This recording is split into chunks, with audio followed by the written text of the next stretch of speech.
Apa yang dimaksud dengan akta pembagian hak waris? Jadi APHW ini dibuat misalnya sertifikatnya masih atas nama almarhum, almarhum ayah atau almarhum ibu. Ada 3 orang anak nih misalnya, sudah sepakat untuk memberikan kepada salah satu orang anak saja. Misalnya salah satu orang anak tersebut membeli ya bagian warisnya ya kepada kedua anak yang lain. Jadi dibuatlah akta pembagian hak waris. Tentunya semua ahli waris harus sepakat dulu nih dari 3 anak itu bahwa, oh setuju mungkin kakak yang satu ini membeli bagian warisnya, jadi dibayarkan.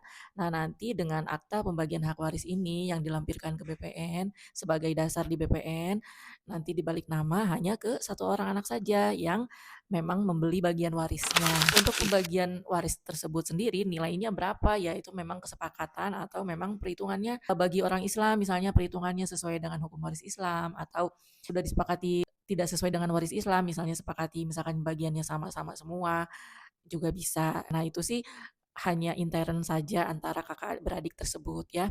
Nah, untuk pembuatan aktanya namanya akta pembagian hak waris. Nah, di situ nanti juga ada pajak-pajaknya. Pajaknya pajak BPHTB waris karena anak yang satu ini mendapatkan hak dan tanah bangunan ya, jadi dibayar BPHTB-nya.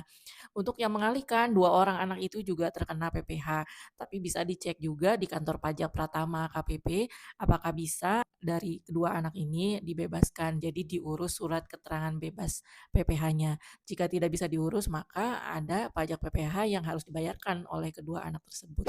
Bedanya kalau memakai akta APHW, tidak usah dibalik nama waris dulu sertifikatnya ke atas nama semua ahli waris 3 orang, tapi langsung dengan APHW itu langsung nanti sertifikatnya atas nama satu orang anak yang memang sudah membeli bagiannya, dia membayar kepada kedua anak yang lainnya tersebut ya, yang bagian warisnya itu. Pada intinya harus sepakat dulu ya para ahli waris ini.